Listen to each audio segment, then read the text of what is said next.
Reasoning में पूछा जाने वाला डाइस का सवाल होता तो बहुत आसान है, पर फिर भी इसको बहुत सारे बच्चे गलत करते हैं। लेकिन आज आपको ऐसा तरीका बताऊंगा प्यारे दोस्त कि इसी एक सवाल से आप पूरा चैप्टर सॉल्व करना सीख जाओगे। देखो, जब भी हमें डाइस के सवालों को सॉल्व करना हो तो मेरी दो बातें आप सबसे पहले याद रखिएगा। सबसे पहली और जरूरी बात कि आपको ढूंढना पड़ेगा कॉमन।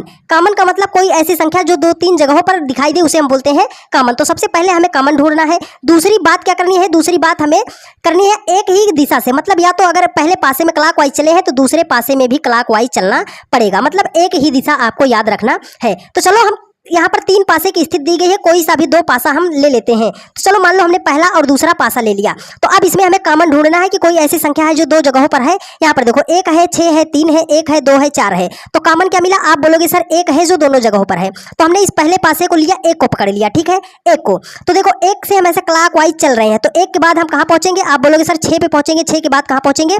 3 पर पहुंचेंगे। तो इसमें भी हमने 1 को कॉमन लिया, तो 1 को 1 के नीचे लिख दिया। अब इसमें भी हम क्लॉक वाइज चलेंगे, ठीक है। तो 1 के बाद कहाँ पहुंचेंगे? 2 पे, 2 के बाद कहां पहुंचेंगे? 4 पे। देखिए, वो क्वेश्चन में कह रहा है कि 1 का विपरीत। तो ये स्थिति जो आपके सामने आई है, ये स्थितियां एक दूसरे की क्या है? विपरीत है। मतलब 3 का विपरीत 4 हो जाएगा, 2 का विपरीत 6 हो जाएगा। लेकिन वो हमसे पूछ रहा है 1 का विपरीत क्या होगा। तो एक पासे में कितनी गिनती होती है? 6 होती है। यहाँ पे कौन कौन सी गिनती है? 1 2 3 4 6। कौन सी गिनती मिस हुई है? 5 मिस हुई है। तो 1 का विपरीत पूछ रहा है, तो 1 का विपरीत क्या हो जाएगा? 5 हो जाएगा। 5 ऑप्शन ए में है और यही आपका राइट आंसर।